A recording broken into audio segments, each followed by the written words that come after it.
7 macam perkara yang merusak akidah dan keimanan, merusak amal perbuatan yang sudah kita kerjakan, merusak sendi-sendi kehidupan sosial, pendek kata merusak segala hal di dalam kehidupan kita. Jauhilah olehmu 7 macam perkara yang merusak. Yang pertama, asyirku billah, menyekutukan Allah subhanahu wa ta'ala. Agama dimulai dari keyakinan, maka kehancuran agama selalu dimulai dari kehancuran keyakinan, iman atau akidah yang dimiliki oleh seseorang. Dan untuk menghancurkan nilai-nilai iman yang kita miliki ini, orang rasanya tidak akan menghantam kita dengan peluru kendali. Orang tidak akan mengirimkan nuklir ke sini. Orang tidak juga akan mengirimkan satuan militernya ke sini. Untuk menghancurkan nilai-nilai iman, dibanjiri kita dengan paham-paham yang merusak dan mendangkalkan akidah.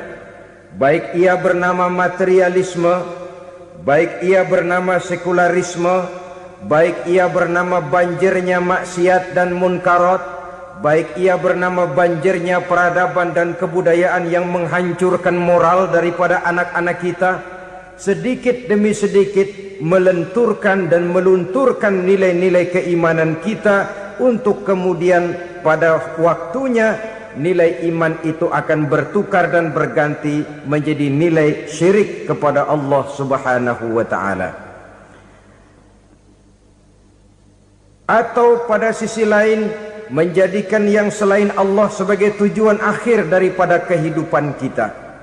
Sedangkan kita sama-sama maklum bahwa di dalam pandangan agama Islam, dosa yang tidak berampun, dosa yang terbesar, termasuk dalam kategori bapak moyangnya dosa, tidak lain adalah syirik, yakni menyekutukan Allah subhanahu wa ta'ala.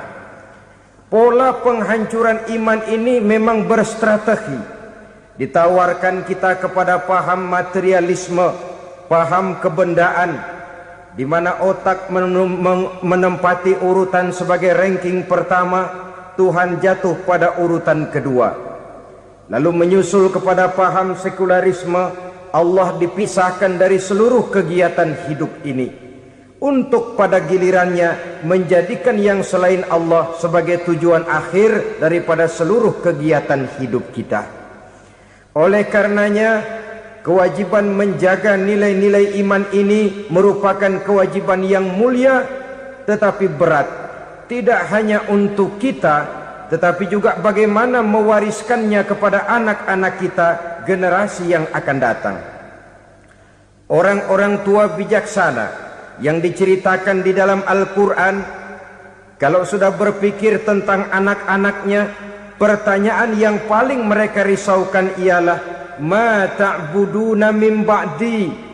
Anakku, kalau pada satu saat aku, ayahmu sudah tidak ada lagi di dunia ini, meninggalkan kamu semua, ma ta'buduna min ba'di, apa yang akan kamu sembah nak? Jikalau sekarang ayahmu masih mau ke masjid, masih mau melakukan rukuk dan sujud, masih beribadah menyembah Allah subhanahu wa ta'ala, kalau orang tuamu sudah tidak ada, ma ta'buduna min ba'di, masihkah engkau mau datang ke masjid? Masihkah engkau mau rukuk dan sujud? Masihkah engkau mau menyembah Allah subhanahu wa ta'ala? Pertanyaan ini yang dipikirkan oleh Nabi Yakub kepada putra-putranya. Pertanyaan ini yang diteruskan oleh Nabi Ibrahim kepada anak-anaknya. Pertanyaan ini yang diwariskan oleh generasi ulama'us salafus saleh kepada para generasi berikutnya. Bagaimana kita generasi sekarang? Kita orang-orang tua sekarang bukan berfikir ma ta'buduna min ba'di, malah yang kita fikirkan ma ta'kuluna min ba'di. Kalau bapak tidak ada nanti kamu makan apa nak? Perkara kamu nyembah apa urusan nomor 18. Yang penting kamu nanti hidup bisa makan, nak. Maka kita sibuk mewariskan harta kepada anak-anak kita. Kita sibuk mewariskan kebun dan tanah kepada anak-anak kita. Kita sibuk mewariskan pabrik kepada anak-anak kita, sementara kita lupa mewariskan intan yang paling mahal, mewariskan mutiara yang paling berharga, yaitu nilai iman kepada Allah Subhanahu wa ta'ala. Alangkah baiknya apabila warisan harta, warisan tanah dan kebun, warisan rumah dan pabrik didasari lebih dahulu dengan mewariskan nilai iman kepada Allah Subhanahu wa ta'ala. Sebagai orang-orang tua, kita boleh bersedih kalau anak kita tidak mengerti komputer. Kita boleh bersedih kalau anak kita tidak mengerti matematika. Kita boleh bersedih kalau anak kita tidak mengerti bahasa Inggris.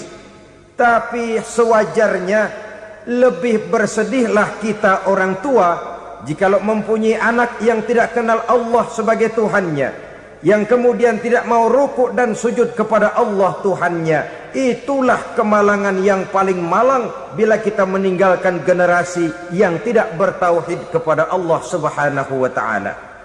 Betapapun anak kita tidak ngerti komputer, saudara, paling-paling kerugiannya cuma kerugian dunia. Masuk dia ke alam barzakh, munkar nakir tidak akan sempat tanya kau belajar komputer apa tidak. Kumpul dia di padang mahsyar, malaikat juga tidak akan tanya matematikamu nilainya berapa. Yang ditanya kau kenal Allah, kau rukuk dan sujud kepadanya, kau pernah datang ke masjid. Oleh karena itu sekali lagi, menjaga nilai iman tidak hanya untuk kita, tetapi juga mewariskannya kepada anak-anak kita, generasi yang akan datang. Sungguh kemalangan yang paling besar apabila kita meninggalkan anak-anak kita. Mereka kita tinggalkan lemah ekonominya, itu tidak baik. Mereka kita tinggalkan lemah otaknya, itu pun akan membuat mereka tertinggal oleh yang lain. Tapi yang paling celaka, jikalau kita tinggalkan mereka dalam kondisi lemah imannya, rapuh akidahnya, tidak baik dan tidak betul keyakinan hidupnya.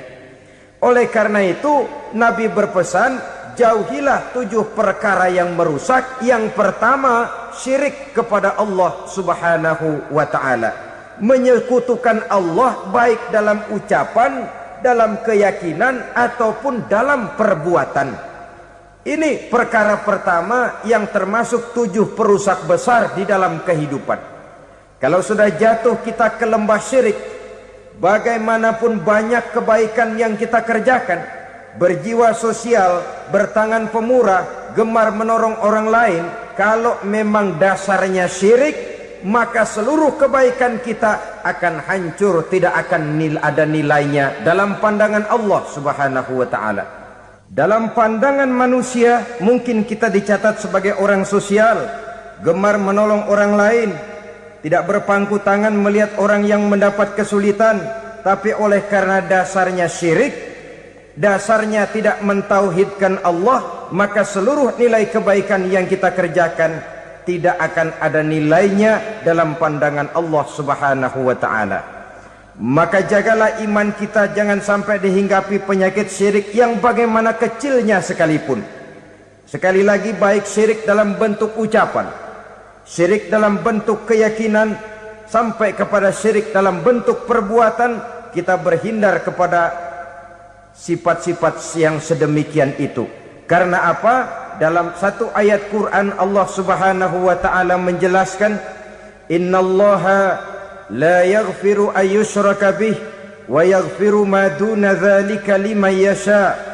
Allah tidak akan memberi ampun kepada orang-orang yang menyekutukannya, tapi Allah masih mau memberikan ampun kepada dosa-dosa yang selain itu bagi orang-orang yang dikehendakinya.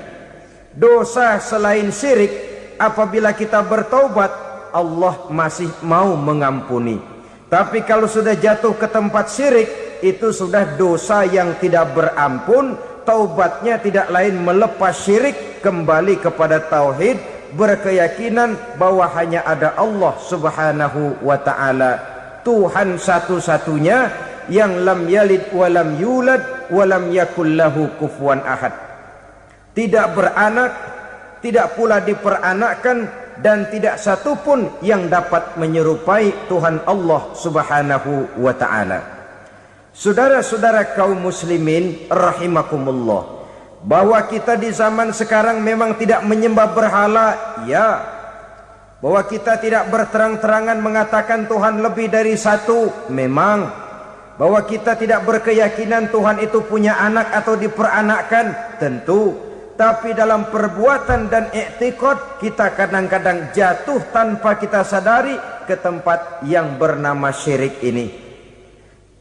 Oleh karenanya, di zaman di mana teknologi makin canggih, di mana kemajuan pembangunan makin menjangkau berbagai aspek kehidupan, diperlukan keseimbangan antara kemajuan fisik material dengan kemajuan mental spiritual. Apabila tidak ada keseimbangan, yang terwujud tentulah kepincangan, yang diawali dengan pincangnya cara kita berpikir, sehingga pada akhirnya akan mengarah kepada pincangnya cara kita berbuat dan bertindak di dalam kehidupan kita. Oleh karena itu Nabi berpesan, jauhilah sifat syirik, karena syirik merupakan dosa yang teramat besar. Ini sifat merusak yang pertama. Yang kedua kata Nabi, wasihra, jauhilah sihir. Sihir ini juga termasuk perkara yang merusak kehidupan. Kita semua sama-sama maklum bahwa sihir sebenarnya bukan persoalan baru. Sejak sebelum datang Islam, sihir itu sudah ada. Di zaman Yunani kuno, sihir ada. Di zaman Mesir kuno, di zaman Cina kuno, dan yang lain-lain yang serba kuno, sihir itu sudah ada. Bahkan para nabi pun, para rasul yang diutus oleh Allah Subhanahu wa ta'ala, senantiasa berhadapan dengan ahli-ahli sihir untuk menguji kebenaran dari misi yang mereka bawa. Sihir adalah perbuatan di luar kebiasaan yang bisa dikerjakan oleh ahlinya dengan bantuan jin atau setan.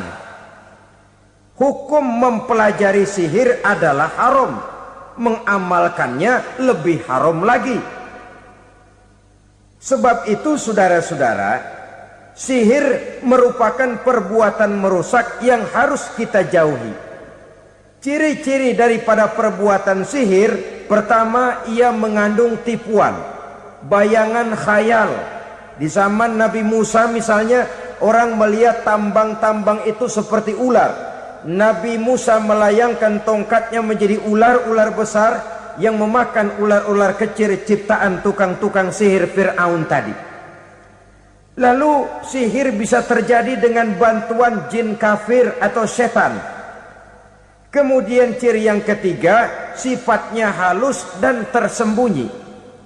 Taruh kata ada seorang ahli sihir yang mempergunakan ayat-ayat Quran sebagai jompa-jampe, sebagai baca-bacaan, itu cuma sekedar kedok. Tujuannya tidak lain menjadikan agama sebagai ketok untuk membenarkan cara yang dimurkai oleh Allah Subhanahu wa ta'ala. Satu hadis yang diriwayatkan oleh Imam Bazar dan Tabrani, Nabi berpesan, laisa minna man tatayyara lahu au takahhana au tukuhhina lahu au sahira lahu. Tidak termasuk ke dalam golonganku, kata Nabi. Tidak termasuk umatku. Siapa mereka? Man tatayyara lahu, orang yang bertatoyur. Apa tatoyur itu? Dari kalimat toyaro, artinya terbang. Toir biasa diartikan dengan burung. Tatoyaro percaya kepada suara-suara burung. Man tatayyara lahu, mempercayai, meyakini dengan benar-benar kepada suara beburungan. Kan suka ada itu, nah bunyi burung tuh, maling liwat. Maling liwat. Burung bunyi, maling liwat.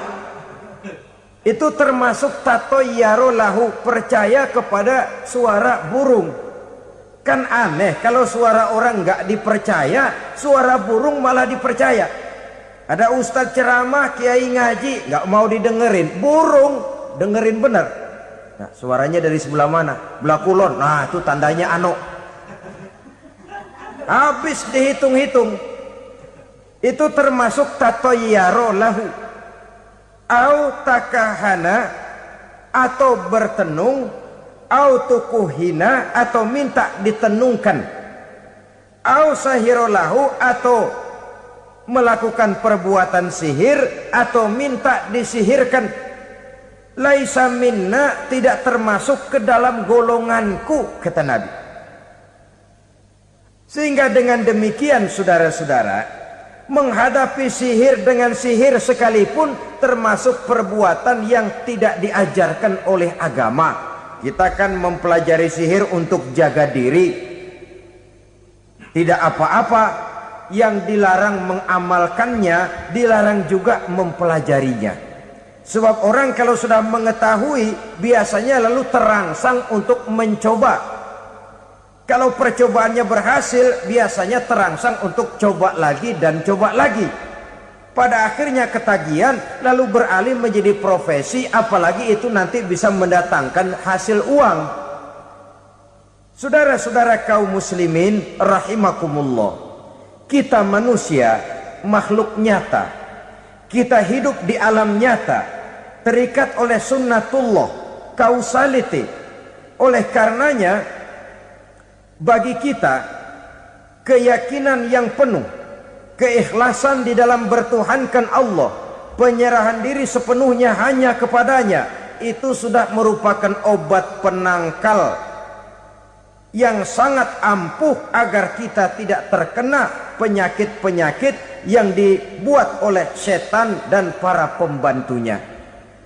Sehingga beberapa ayat Quran mengajarkan, misalnya a'udzu bikalimatillahi tammati min syarri ma khalaq, atau bismillazi la yadurru ma'asmihi syai'un fil ardi wala fis sama, dengan menyebut nama Allah yang tidak bisa mendatangkan bahaya sedikit pun, dari baik yang datang dari langit maupun yang datang dari bumi. Jiwa yang kosong dari keyakinan yang penuh kepada Allah, jiwa yang penuh was-was dan ragu-ragu, itu yang mudah terserang oleh penyakit-penyakit yang dikerjakan oleh para tukang-tukang sihir, yaitu oleh setan dan seluruh para pembantunya. Kemudian hadis kedua yang diriwayatkan oleh Imam Ibnu Hibban, Nabi bersabda, la yadkhulul jannata mudminu khamrin wala mu'minu bisihrin wala qati'u rahmin. Tidak masuk surga. Ini Nabi yang bilang, tidak masuk surga. Siapa itu? Pertama, mudminu khamrin, orang yang berkekalan dalam mabuk. Selalu mudminun itu sudah menjadi perbuatan rutinnya, tidak kapok-kapoknya, teler seumur hidup. Mudminu khamrin, tidak masuk surga orang yang selalu bermabuk-mabukan. Yang kedua, wala mu'minu bisihrin, orang mukmin tapi main sihir. Ini juga oleh Nabi diperingatkan, tidak akan masuk surga orang mukmin tapi suka main sihir. Wala qati'u rahmin, dan tidak juga orang yang memutuskan silaturahmi. Tiga macam manusia yang diperingatkan Nabi tidak akan masuk surga: orang yang selalu mabuk, orang mukmin yang main sihir, dan orang yang memutuskan silaturahmi. Saudara-saudara kaum muslimin rahimakumullah. Lalu orang berkata, kenapa dilarang kita bersihir? Padahal Rasul sendiri kan punya mukjizat. Nah, kita memang harus membedakan antara mukjizat dengan sihir. Dalam kehidupan agama kita kenal ada yang namanya mukjizat, ada yang namanya karomah atau keramat biasa diucapkan, ada yang namanya maunah, ada yang namanya irhas, ada juga yang namanya sihir. Kesemuanya ini berbeda, saudara-saudara. Yang dinamakan mukjizat itu khusus untuk para rasul saja. Satu kejadian luar biasa yang terjadi dilakukan oleh rasul atas izin dari Allah Subhanahu wa taala. Perbedaannya dengan sihir jelas. Sihir dari setan, mukjizat dari Allah.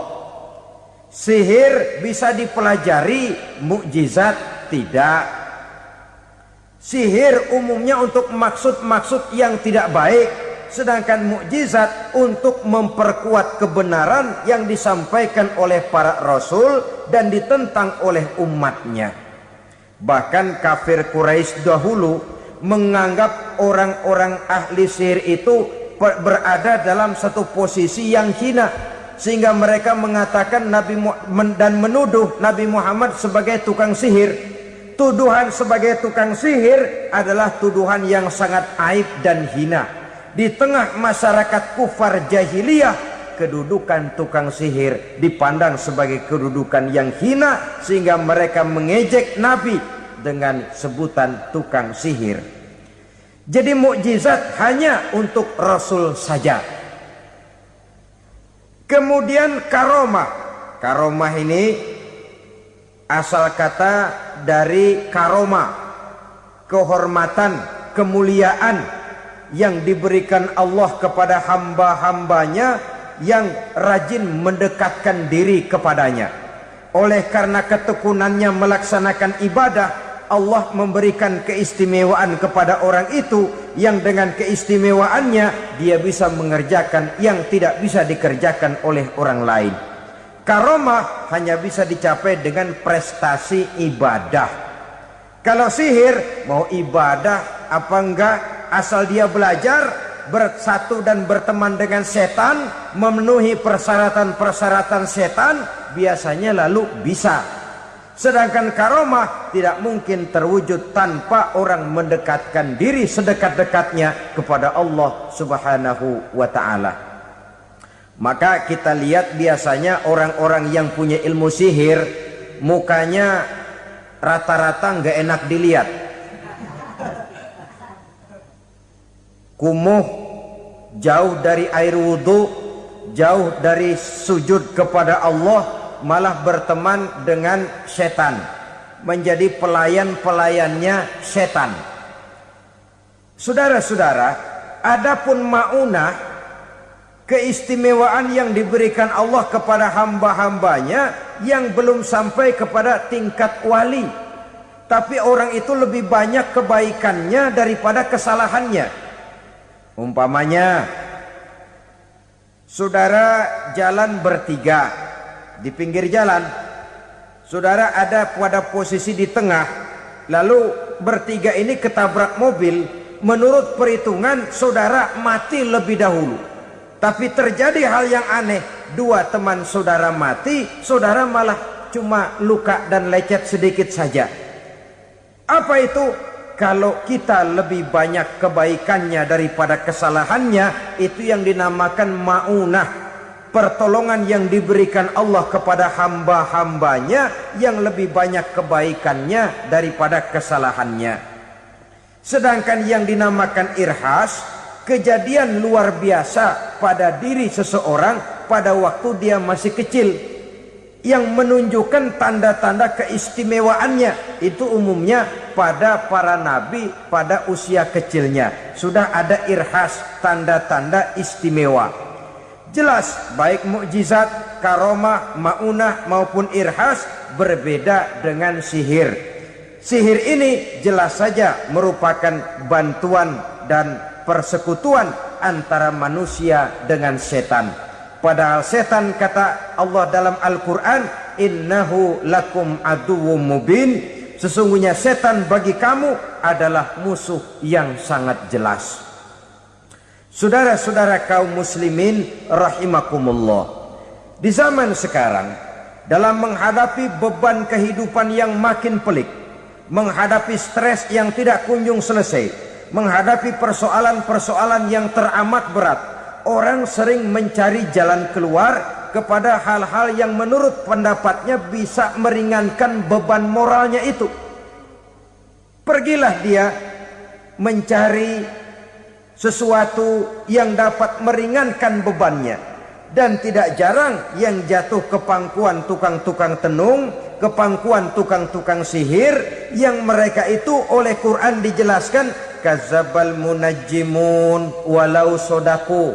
Tukang-tukang tenung, tukang-tukang sihir, mereka itu bohong walaupun benar. Maksudnya bohong walaupun benar artinya kalau yang mereka kerjakan benar, itu sih kebenaran. Benar dengan kebenaran itu lain. Kebenaran, kebetulan bisa, tapi tidak untuk selalu. Apalagi kalau itu sudah membahayakan kehidupan orang lain. Jadi oleh karena itu Nabi berpesan, jauhilah daripada sihir. Kalau sudah jauhilah dari sihir artinya ya jauhilah daripada mempelajarinya, jauhilah daripada bergaul dengan orang-orang yang ahli di bidang itu, karena dari pergaulan segalanya bisa menular. Baiklah saudara, ini yang kedua. Yang ketiga pesan Nabi, wa qatlan nafsil lati harramallahu illa bil haq.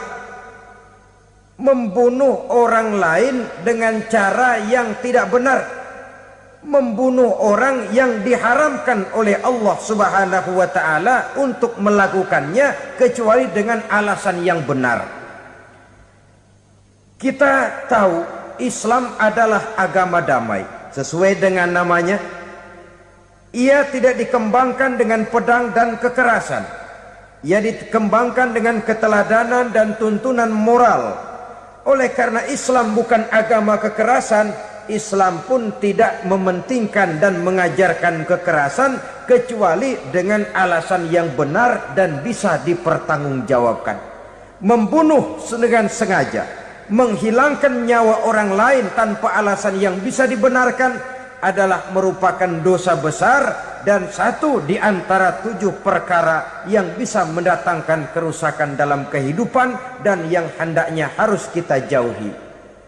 Saudara-saudara kaum muslimin rahimakumullah, beberapa waktu yang lalu di sebuah kota kecil yang indah bernama New Auckland. Saudara tahu New Auckland? Itu dari Gunung Kidul masih ngidul lagi. Pernah diadakan satu seminar yang membicarakan bagaimana menyelamatkan masyarakat manusia dari bahaya Perang Dunia Ketiga. Diperkirakan kalau terjadi Perang Dunia Ketiga, manusia tidak akan tersisa. Sebab apa? Pada waktu itu cadangan nuklir yang dimiliki oleh bersama Amerika dan Rusia konon sudah sanggup memusnahkan 6 miliar manusia pada saat jumlah manusia baru 5 miliar. Jadi kelebihan nuklir dunia ini. Kalau terjadi Perang Dunia Ketiga, sulit manusia untuk tersisa. Maka dibahaslah di dalam seminar itu, wah, supaya tidak terjadi Perang Dunia Ketiga, maka perlombaan membuat senjata-senjata canggih, alat-alat pembunuh modern harus segera dibatasi. Dibahas, tidak mungkin kita membatasi perlombaan membuat senjata. Kenapa? Makin maju ilmu dan teknologi, makin canggih senjata yang ditemukan. Atom sudah meningkat menjadi nuklir, nuklir sudah meningkat menjadi neutron, dan kita tahu bom yang bernama neutron ini bom yang cukup membunuh tanpa perlu merusak. Artinya kalau dia diledakkan di kota kita ini, bangunan utuh, jembatan tidak ambruk, rumah-rumah tetap berdiri, tapi semua yang bernama hidup mati. Itu katanya lebih sopan dari bom atom. Sebab kalau si atom ini sudah membunuh, merusak pula. Neutron cukup membunuh saja tanpa perlu merusak. Jadi majunya senjata-senjata teknologi sebagai akibat yang logis dari kemajuan ilmu pengetahuan ini tidak bisa kita batasi. Dan memang sebenarnya yang bahaya bukan senjatanya, tapi manusia yang mengendalikan senjata itu. Mereka kembali kepada prinsip the man behind the gun. Bukan senjatanya yang bahaya, tapi manusia yang mengendalikan senjata itu yang bahaya. Walaupun senjatanya modern, katakanlah model M16 umpamanya, kalau yang mengendalikannya orang beriman, insya Allah aman. Tapi biar megang cuma senapan angin, kalau yang megang orang brutal, ngeri kita deket-deket. Apalagi kalau memang bukan ahlinya menggunakan senjata, bisa ngeker kaki kena jidat.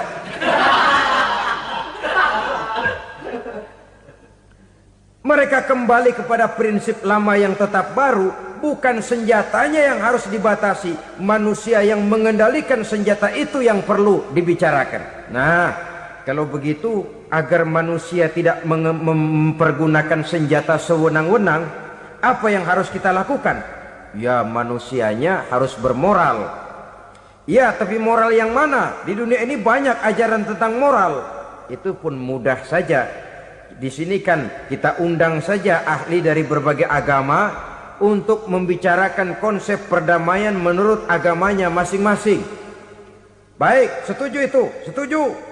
Maka tampillah para ahli agama, mereka kembali kepada prinsip moral daripada konsep yang terkandung di dalam ajaran agama untuk menegakkan perdamaian. Mula-mula naiklah ahli dari agama Hindu, dibacakan konsep perdamaian menurut ajaran agama Hindu, bahwa untuk damai manusia harus meninggalkan nafsu keduniaannya, menempuh samsara dan sebagainya untuk mencapai nirwana, menjauhi kemegahan dan kemewahan dunia. Ini lalu dibahas, rasanya juga tidak mungkin ini. Kemudian dari agama Nasrani, bahwa untuk damai manusia harus menciptakan sifat kasih sayang. Kalau ditampar pipi kiri, berikan pipi yang kanan. Kalau diberikan selendang, berikan baju. Nanti orang kasihan, lalu dia tidak akan nampar lagi. Ketika ini dibahas, ternyata rasanya pun tidak mungkin bisa diterima. Karena apa? Di zaman sekarang orang ditampar pipi kiri, dikasih pipi kanan. Bukan kasihan, gemes. Damai belum tentu, bonyok udah jelas. Lalu ketika dibacakan konsep perdamaian menurut Quran, di mana disampaikan ayat wa jazaa'u sayyi'atin sayyi'atun misluha faman afa wa aslaha fa ajruhu 'ala Allah. Balasan terhadap satu kejahatan adalah kejahatan yang seimbang. Tetapi barang siapa yang memberi maaf dan mencari jalan damai, itulah yang terbaik dan akan mendapat pahala dari Allah Subhanahu wa ta'ala. Kamu tidak salah ditampar pipi kirimu, tampar lagi pipi kirinya sekeras dia menampar pipi kirimu. Nanti orang tidak mau menampar kita karena dia tahu kalau dia tampar kita, dia akan menderita tamparan sekeras dia menampar kita. Akan terjadilah prinsip saling hormat menghormati, tidak saling ganggu, tidak saling usil, tidak saling jahil. Atas dasar ini perdamaian bisa ditegakkan. Mereka bisa menerima konsep ini, tapi kemudian seminar ditutup tanpa satu keputusan resmi. Kenapa? Terus terang mereka kagum dengan konsep Islam, tapi sentimen lama terhadap nilai-nilai Islam telah menutup mata mereka untuk menerima kebenaran dari ajaran Al-Quranul Karim. Saudara-saudara kaum muslimin rahimakumullah, kembali kita kepada persoalan pokok. Roh adalah dari Allah. Dia akan kembali kepada Allah, milik mutlak dari Allah. Tidak pantas kita merampasnya dari orang lain. Tidak wajar kita menghilangkannya tanpa alasan yang dibenarkan oleh agama. Di zaman sekarang akibat persaingan hidup yang makin tajam, lapangan kerja yang makin sulit, tensi ekonomi yang makin tinggi, atau karena nilai moral yang makin rendah, atau juga karena rapuhnya pegangan orang kepada agama, nyawa rasanya sudah sedemikian murahnya. Berbagai kasus membuat berdiri bulu roma kita. Ada mayit, ada manusia dipotong 6, dicincang macam kambing. Ada yang dipotong 5, ada yang dipotong 13, dikardusin, dibuang ke tempat sampah. Inna lillahi wa inna ilaihi raji'un. Gejala apa ini? Kanibalisme. Manusia sudah demikian sadisnya, manusia sudah sedemikian buasnya, sehingga sesama manusia diperlakukan seperti hewan. Padahal hewan sendiri belum pernah macan makan macan, bagaimanapun buasnya macan. Belum pernah serigala memakan serigala, bagaimanapun brutalnya serigala. Tetapi manusia makan manusia di zaman sekarang kadang jadi kenyataan dalam kehidupan kita. Kadang persoalannya remeh saja. Soal uang 200 perak, pisau bicara, nyawa melayang. Soal rokok sebatang, celurit bicara, nyawa melayang. Soal-soal yang sama sekali tidak prinsip, begitu mudah kita menghilangkan nyawa orang lain. Padahal Nabi pernah memperingatkan, apabila dua orang muslim sudah berkelahi dan berbunuh-bunuhan, al-qatil wal maktul finnar, yang membunuh dan yang terbunuh dua-duanya neraka. Sahabat heran, ya Rasul, kalau yang terbunuh, kalau yang membunuh masuk neraka itu sih wajar, tapi yang terbunuh kenapa neraka juga? Beliau menjawab, dua-duanya sudah punya niat untuk saling membunuh. Niatnya itu yang diponten. Yang terbunuh cuman lagi apes aja, keduluan dia. Umpama tidak terbunuh, pasti dia yang akan membunuh. Oleh karenanya al-qatil wal maktul, yang membunuh dan yang dibunuh finnar, dua-duanya masuk ke dalam neraka. Islam menghormati kehidupan, tidak hanya terbatas kepada sesama muslim, orang-orang yang berlainan agama pun yang mau hidup berukun, damai, berdampingan dengan umat Islam, jiwa mereka, darah mereka dilindungi oleh nilai-nilai Islam yang disebut dengan kafir zimmi ini. Mengganggu mereka sama saja dengan mengganggu aku, kata Nabi. Jadi oleh karena itu, sayangilah sesama. Kehidupan adalah anugerah Allah, bukan wewenang kita untuk mencabutnya dari orang lain, bukan wewenang kita untuk merampas dan menghilangkannya dari orang lain. Apa yang tidak enak terjadi pada diri kita, begitu pula lah apabila terjadi pada diri orang lain. Sehingga Nabi mengatakan, la yu'minu ahadukum hatta yuhibba li akhihi ma yuhibbu li nafsihi. Belum dikatakan beriman seseorang kamu apabila dia belum mencintai saudaranya seperti ia mencintai dirinya sendiri. Apa yang enak dirasakan oleh orang lain, enak juga dirasakan oleh dia. Mengukur orang lain dengan diri sendiri. Kalau orang lain tanpa salah saya fitnah, kalau saya tanpa salah difitnah orang, enak apa enggak? Enggak, orang lain juga begitu. Kalau orang lain tanpa salah saya tempeleng kepalanya, enak apa tidak? Tidak. Orang lain juga begitu. Yang tidak enak terjadi pada diri kita, tentu tidak enak juga kalau terjadi pada orang lain. Mengukur orang lain dengan diri sendiri, sehingga tidak timbul sifat egois, tidak menari di atas bangkai orang lain, tidak mendirikan kebahagiaan di atas untayan air mata orang lain. Sehingga dengan demikian, saudara-saudara, dia bisa menghormati kehidupan, menghormati orang lain sebagaimana dia ingin dihormati. Inilah perbuatan ketiga yang merusak, membunuh orang lain dengan yang diharamkan Allah tanpa alasan yang benar. Yang ketiga. Kemudian yang keempat, perbuatan merusak wa aklar riba, makan riba. Hidup adalah tolong menolong. Bahasa kerennya take and give katanya. Saling memberi dan saling menerima. Nabi mengajarkan man kuraba kurbatan min kurabid dunya karaballahu lahu kurbatan min kurabi yaumal qiyamah. Wallahu fi aunil abdi madamal abdu fi auni akhihi. Siapa yang meringankan beban dari beban-beban yang dirita seseorang di dalam kehidupan dunia, Allah akan meringankan bebannya daripada beban-beban yang harus dipikulnya di hari kiamat nanti. Wallahu fi aunil abdi madamal abdu fi auni akhihi. Allah senantiasa akan menolong seorang hamba selama hamba itu masih mau menolong saudaranya. Allah selalu akan menolong seorang hamba selama hamba itu masih mau menolong saudaranya. Apabila kita sudah berpangku tangan terhadap kesulitan orang lain, biasanya pun pada saat kita mendapat kesulitan, kita akan sulit juga memperoleh pertolongan. Nah, riba alias renten, kedoknya adalah menolong orang, tapi sama juga bulu buntutnya dilepas, palanya dicekek. Menolong orang pada akhirnya menjadi beban bagi seseorang, dan memang mencari orang-orang yang berada dalam posisi kesulitan.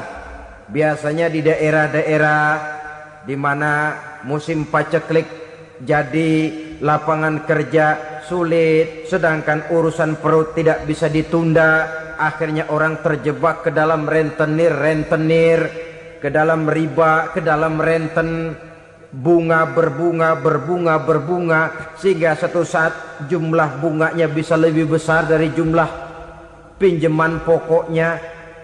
Kemudian kalau juga ternyata tidak bisa dibayar, rumah jadi taruhan. Memang rumah satu-satunya, begitu rumah ditarik mulain camping. Bukankah pada akhirnya akan mewariskan kesengsaraan? Oleh karena itu, kepada kita berusahalah jangan berhubungan dengan rentenir, jangan makan renten dan riba. Kepada mereka yang melaksanakan riba, walaupun mendatangkan keuntungan materi, tapi percayalah harta yang didapat dengan jalan riba tidak akan membawa keberkahan. Manakala tidak membawa keberkahan, dia tidak akan mendatangkan ketenangan di dalam kehidupan kita. Oleh karenanya, memakan harta riba termasuk perbuatan yang merusak sendi-sendi kehidupan sosial, merusak kehidupan orang lain, merusak kehidupan masyarakat, tetangga, pergaulan, dan sebagainya. Yang kelima, wa akla malil yatim, memakan harta anak yatim dengan cara yang zalim. Nih, memang lezat. Anak yatim itu nggak tahu urusan apa-apa. Kita diamanahkan untuk mengurusinya. Kadang-kadang dibentuklah panitia penyantunan yatim piatu. Yatimnya mah tetap kelaparan, panitianya yang pada gendut.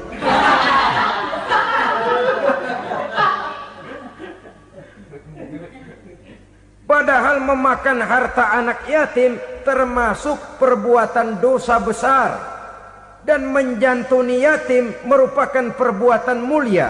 Nabi mengatakan, ana wa kafilul yatim kahataini yaumal qiyamah.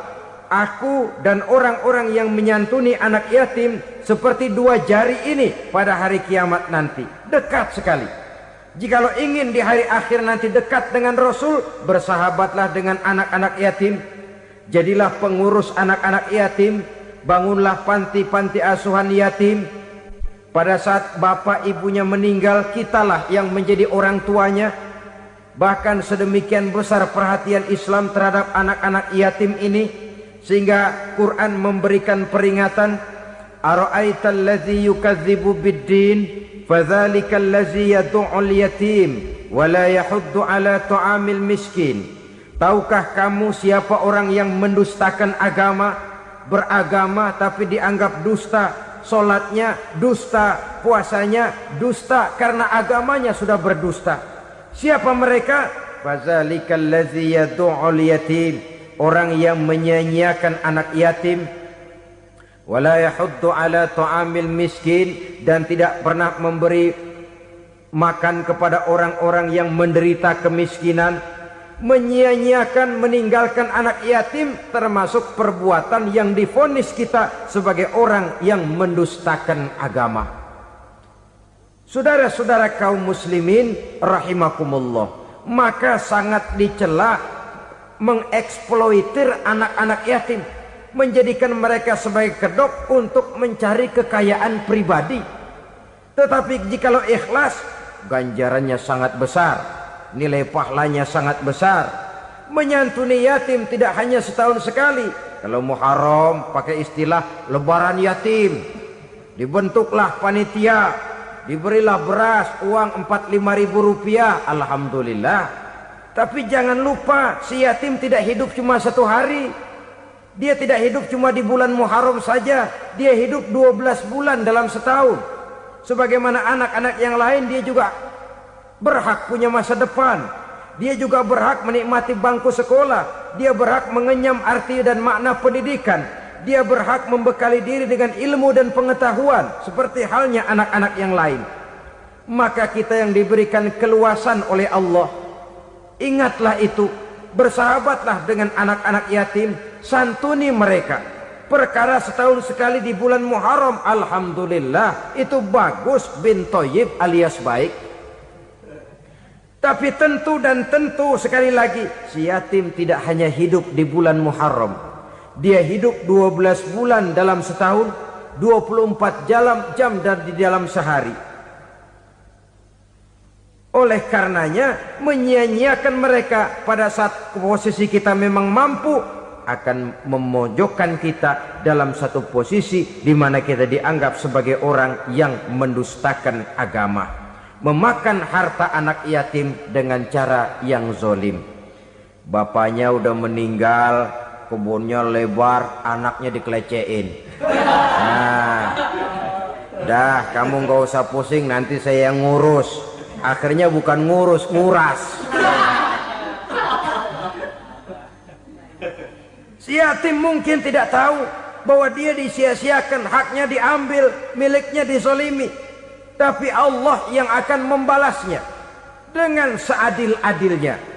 Maka makan harta anak yatim biasanya balasannya tokcer bin paten. Nggak banyak selang tempo itu, nggak percaya cobain dah. Nyobain aja kan nggak bayar, umpama. Memakan harta anak yatim dengan cara yang zolim, ganjarannya biasanya kontan. Kenapa? Ratapan si miskin, untayan air matanya, jeritan kepedihan hatinya, membuka pintu langit, permohonannya diijabah, getaran hatinya didengarkan oleh Allah. Maka balasannya biasanya kontan, spontan, tidak menunggu waktu terlalu lama. Itu di dunia, belum lagi di akhirat nanti. Bukankah dalam riwayat Mi'raj diceritakan Nabi melihat di neraka itu orang perutnya sebesar rumah? La haula wala quwata. Itu perut kayak rumah, bagaimana jalannya tuh orang? Dan memang gak jalan, diseret-seret oleh malaikat di neraka itu. Hancur perutnya, amburadul itu perut. Berantakan isinya, dibulatkan lagi, diseret lagi, hancur lagi, dibulatkan lagi. Sampai Nabi tanya, orang itu begitu berat siksanya kenapa ya Jibril? Itu Muhammad, waktu di dunia dulu rakus banget makan harta anak yatim. Begitu vonisnya, begitu menyedihkan nasibnya di akhirat. Tapi di dunia pun ketidakberkahan itu sudah membayangi kehidupannya. Oleh karena itu, kepada saudara-saudara yang mendapat titipan anak yatim, berbahagialah, karena semulia-mulia rumah adalah rumah yang di dalamnya ada anak yatim yang disantuni. Sehina-hina rumah adalah rumah di mana di dalamnya ada anak yatim yang disia-siakan. Begitu kata Nabi kita. Rumah yang paling mulia dalam pandangan Allah, rumah yang di dalamnya ada anak yatim yang disantuni. Rumah yang paling hina dalam pandangan Allah, rumah yang di dalamnya ada anak yatim yang nasibnya disia-siakan. Berbahagialah saudara apabila menjadi penyantun anak-anak yatim, pelindung mereka, sehingga mereka mempunyai masa depan sebagaimana anak-anak lainnya. Rasulullah sendiri sedemikian peka terhadap keadaan anak-anak yatim karena beliau sendiri memang mengalami umur 6 bulan dalam kandungan ibu, beliau sudah ditinggalkan oleh ayahnya. Pada saat berusia 6 tahun ibu sudah meninggal. Yatim piatu dalam usia di mana beliau sedang perlu belas kasih seorang ibu dan pengertian seorang bapa. Kepekaan itu lalu timbul, bahkan kemudian sampai kepada beliau berkata, aku dan orang yang menyantuni anak yatim seperti jari tengah dan jari telunjuk di hari akhirat nanti. Sedemikian dekatnya. Baiklah ya, jadi yang kelima, memakan harta anak yatim. Jauhi karena ini perbuatan yang merusak. Yang keenam, watawalli yaumaz zahfi, melarikan diri pada hari pertempuran. Apa ini? Khianat. Tidak konsekuen dengan konsep perjuangan. Pada mulanya keras benar teriak, berantas korupsi, ganyang korupsi. Cuma karena belum dapat giliran. Begitu dia naik dapat kesempatan, korupsinya lebih edan dari yang diteriakinya. Ini termasuk tawalli yaumaz zahfi, berpaling pada hari peperangan. Di saat menghadapi musuh, kalau belum kelihatan musuh, teriaknya nyaring bener. Jangan takut demi kebenaran sampai titik darah yang paling penghabisan. Musuh belum kelihatan. Begitu musuh sudah kelihatan, paling dulu lari ke belakang. Kalau diajak berjuang ada saja alasannya. Sehingga Quran memberikan peringatan kepada kita semua. Mengapa kamu ini berat? Kalau sudah diajak berjuang di jalan Allah, kakimu seperti terhunjam berakar di perut bumi. Berat untuk melangkah berjuang. Lari dari pertempuran tidak konsekuen dengan konsepsi perjuangan. Mau enaknya saja. Dalam kondisi yang sulit lalu berpangku tangan. Ini termasuk ciri munafik yang di dalam Al-Quran disindir dengan bahasa kullama adha'a lahum masyaufi wa iza azlama alaihim qamu. Waktu terang mereka jalan, giliran gelap mereka mandek. Artinya, maksudnya kalau giliran ada untungnya aja rame-rame teriak Islam. Tapi begitu diminta berjuang, dituntut berkorban, rame-rame mundur. Waktu dilihat di Islam ada untungnya, rame-rame teriak Islam. Pak, saya Islam banget, Pak. KTP saya Islam, Pak. Pokoknya Islam banget dah. Tapi ketika diminta berjuang, dituntut sedikit berkorban, rame-rame mengundurkan diri. Tahun 65 PKI berontak. Waduh, waktu itu jadi orang Islam untung itu. Nggak dikejar-kejar, aman. Masjid rame, mobil-mobil mewah parkir di depan musola dan masjid. Kenapa? Waktu itu asal udah ke masjid aman. Islam selamat, untung. Tapi begitu keadaan aman, yang parkir di musola sepeda butut melulu.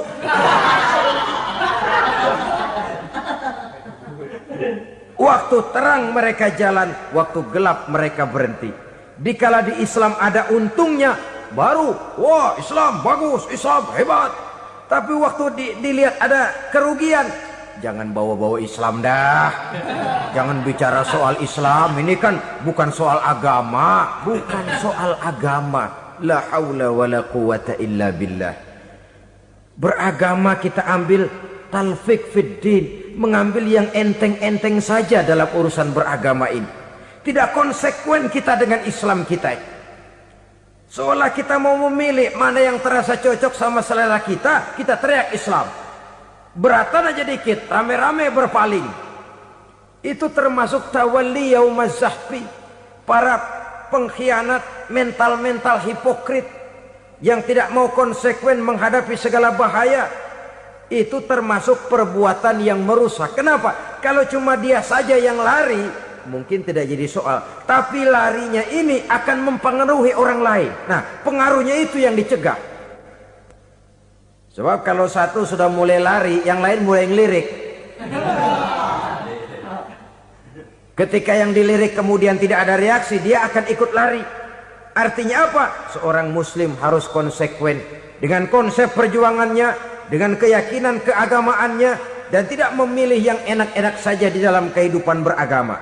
Lari dari pertempuran, bermental khianat, mengkhianati agama, merupakan satu di antara sifat yang merusak. Terakhir saudara, wa qazfal muhsanatil ghafilatil mu'minat, menuduh perempuan baik-baik yang tidak tahu menahu tentang tuduhan yang dituduhkan kepadanya, menuduh perempuan mukmin yang baik-baik yang tidak tahu menahu tentang tuduhan yang dilakukan kepadanya. Fitnah lebih bahaya daripada pembunuhan. Orang yang tidak salah bisa hancur namanya, orang yang berniat baik bisa ambruk perjuangannya oleh karena fitnah. Sehingga dikatakan al-fitnatu asyaddu minal qatli. Fitnah lebih bahaya daripada pembunuhan. Maka memfitnah ini termasuk satu dosa di antara 7 hal merusak yang harus kita jauhi semampu kita, semampu-mampunya. Mengupayakan sebisa-bisanya jangan sampai terjebak ke dalam hal yang demikian. Nah, saudara-saudara, inilah saja pertemuan kali ini. Mudah-mudahan ada manfaatnya. Semoga Allah memberikan kekuatan zahir dan batin kepada kita untuk bisa menjauhi 7 perkara yang merusak ini. Selalu berusaha menyimpan sesuatu yang bisa membawa manfaat, baik untuk dirinya, untuk anak cucunya, maupun untuk keluarganya, untuk masa kini dan masa depannya. Kadang simpanan itu berbentuk uang, kadang berupa tanah, lain saat berbentuk pabrik, dan lain sebagainya.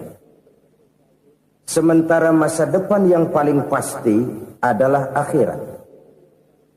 Jika untuk masa depan dunia kita rela memeras keringat, membanting tulang, pergi pagi dan pulang petang, menyimpan uang, menyimpan tanah, menyimpan pabrik, pernahkah kita merenung jika satu saat kiamat datang, kita dibangkitkan dari kubur masing-masing, berdiri di padang mahsyar untuk mempertanggungjawabkan seluruh kegiatan hidup kita di dunia ini, lalu kita akan menuju ke alam akhirat.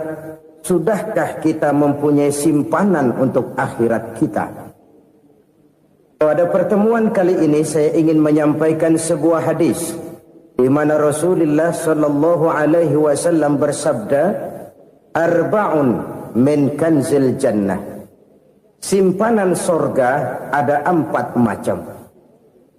Yang pertama, ikhfa'us sadaqah, menyembunyikan sedekah.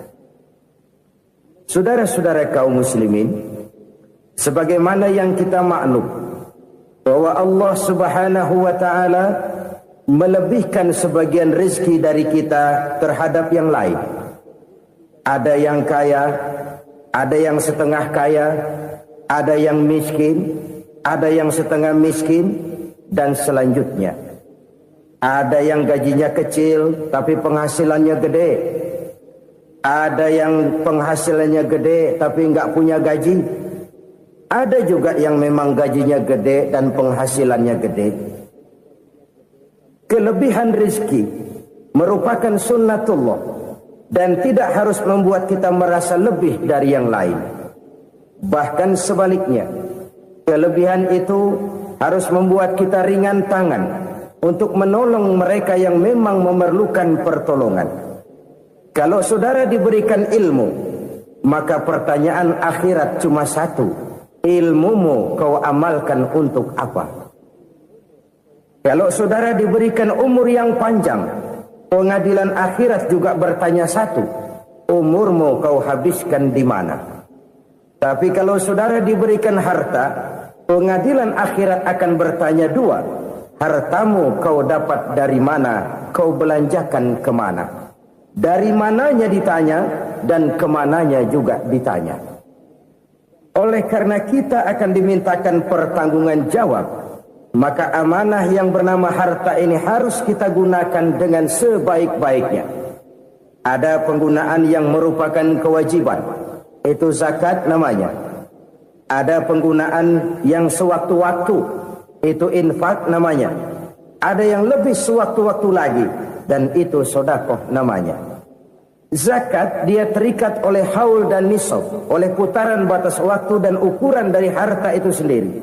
Sedangkan infak terikat oleh situasi dan kondisi perekonomian seseorang. Sedangkan sedekah tidak terikat dengan apapun. Dalam kondisi seperti apapun kita bisa melakukan sedekah dengan yang terkecil sekalipun. Sampai-sampai Rasulullah sallallahu alaihi wasallam mengajarkan, la tahqiranna minal ma'rufi syai'an walau an talqa akhaka biwajhin talik. Atau ada hadis, tabassumuka fi wajhi akhika laka sedekah. Senyumanmu kepada temanmu adalah sedekah. Jadi untuk melakukan sedekah tidak harus dalam berbentuk uang. Dengan ilmu kita bisa sedekah, dengan tenaga kita bisa bersedekah, dengan pikiran kita bisa bersedekah, bahkan senyum kepada teman itu pun sedekah. Jadi kalau sedekah dengan uang memang belum punya uang, nyengir aja banyakin. Itu asal pada tempatnya, jangan lalu ketemu tiang listrik cengengesan. Tentu tidak pada tempatnya dan tidak wajar. Nah, sedekah yang paling dicintai Allah adalah sedekah yang disembunyikan. Artinya jauh dari sifat riya. Kan kadang-kadang ada orang sedekah itu disebutkan namanya. Apa tidak bagus? Kalau memang niatnya ikhlas, ya bagus-bagus saja. Untuk memberikan sugesti kepada yang lain. Di Fulan bin Fulan nyumbang sekian, diumumkan. Boleh kalau niatnya untuk memberikan rangsangan kepada yang lain supaya dia menyumbang lebih besar dari orang tadi. Tapi kalau itu mendatangkan riya, maka sedekah yang paling dicintai Allah adalah sedekah yang disembunyikan. Tangan kiri saja tidak tahu apa yang diberikan oleh tangan kanan. Sedekah yang dilakukan dengan ikhlas akan merupakan perbendaharaan surga. Tersembunyi dari pandangan orang lain. Tidak seorang pun tahu. Karena memang sikap yang baik adalah melupakan kebaikan dan mengingat kesalahan. Itu salah satu ciri orang bahagia. Orang yang selalu mengingat kesalahannya dan berusaha melupakan segala kebaikannya. Kalau dia akan berada kebaikan, dia tidak bisa ikut, dia merasa rugi karena dia merasa belum pernah berbuat baik. Tapi kalau akan melakukan kesalahan baru, dia ingat kesalahan yang sudah-sudah, sehingga terhalang baginya untuk melakukan satu kesalahan baru. Demikianlah saudara-saudara, bahwa Allah melebihkan rizki sebagian kita dari yang lain, agar terjadi tolong-menolong dalam kehidupan ini. Jadi kesenjangan yang nature, kesenjangan yang alami, itu sunnatullah. Ada yang kaya, ada yang miskin, ada yang kelas menengah. Nah, kenapa lalu sekarang kita berusaha mengentaskan kemiskinan? Oleh karena adanya kesenjangan struktural. Kalau yang kaya bisa semakin kaya, kenapa yang miskin tidak bisa naik jadi ikut sedikit kaya? Sebab pada dasarnya Islam adalah agama yang sejak turunnya sudah berupaya memerangi kemiskinan. Bahkan dikatakan kemiskinan itu mendekatkan kepada kekufuran. Orang kalau miskin udah dekat banget sama kafir. Gampang menjadi kafir. Berapa banyak saudara-saudara kita yang oleh karena soal perut, oleh karena soal materi, terpaksa meninggalkan dan menanggalkan akidahnya. Menjual petunjuk yang diberikan Allah dengan kesenangan dunia yang cuma sebentar ini. Na'udzubillah, thumma na'udzubillah. Jadi makin kita sembunyikan satu sedekah, semakin banyak perbendaharaan kita di surga. Sedekah yang paling dicintai Allah adalah sedekah yang disembunyikan. Malahan ada seorang sufi, dia punya kebiasaan kalau pergi sholat Jumat dia bawa uang, itu uang dia taruh di bawah tikar masjid. Dia niat sedekah kepada siapa saja yang nemuin itu duit. Maksudnya apa? Supaya yang nemuin nggak tahu siapa yang punya duit. Demikian dia saking ingin menyembunyikan sedekahnya. Karena sifat riya itu bisa memakan amal kita sendiri. Riya itu termasuk menyebut-nyebut kebaikan kita. Orang yang suka nepuk dada, sedikit-sedikit ngitungnya kalau nggak gua. Oh, kalau nggak gua tuh yang belah situ, kalau nggak gua. Iya, kalau nggak lu kenapa emang? Orang yang suka menepuk jasa. Biasanya memang begitu, saudara-saudara. Kalau perang lagi berkecamuk, orang nggak sempat ngaku jadi pahlawan. Tapi begitu perang selesai, yang kagak kenal bedil ngaku pahlawan, Mas. Itu sesuatu yang biasa. Oleh karenanya, orang-orang yang ikhlas dalam bersedekah, disembunyikannya sedekah itu, Allah cinta betul. Malahan ada hadis memberikan jaminan, inna shadaqatal mar'il muslimi tazidu fil umri wa tadfa'u mitatas su'i. Sesungguhnya sedekahnya seorang mukmin tazidu fil umri, bisa menambah umur panjang. Wa tadfa'u mitatas su'i, dan menyelamatkan manusia dari mati secara su'ul khatimah. Jadi siapa yang kepengen panjang umur, banyaklah sedekah. Yang bosan hidup, pelit terus. Sedekah menambah panjang umur dan menyelamatkan manusia dari mati secara su'ul khatimah. Pak, katanya umur itu nggak bisa ditambah, nggak bisa dikurangin. Kapan? Kalau ajal sudah datang. Wa idza jaa ajaluhum la yastakhiruna sa'atan wa la yastakdimun. Kalau ajal datang tidak bisa dimajukan, tidak bisa dimundurkan. Itu kalau ajal sudah datang. Tidak bisa lagi umur ditambah dikurangi, sudah datang. Tapi kalau belum datang, itu kan haknya Allah. Mau ditambah, mau dikurangi, hak prerogatif Allah. Sebagai pencipta manusia, Allah maha kuasa dan maha mampu. Sedekah ini menambah panjang umur dan menyelamatkan manusia dari mati secara su'ul khatimah.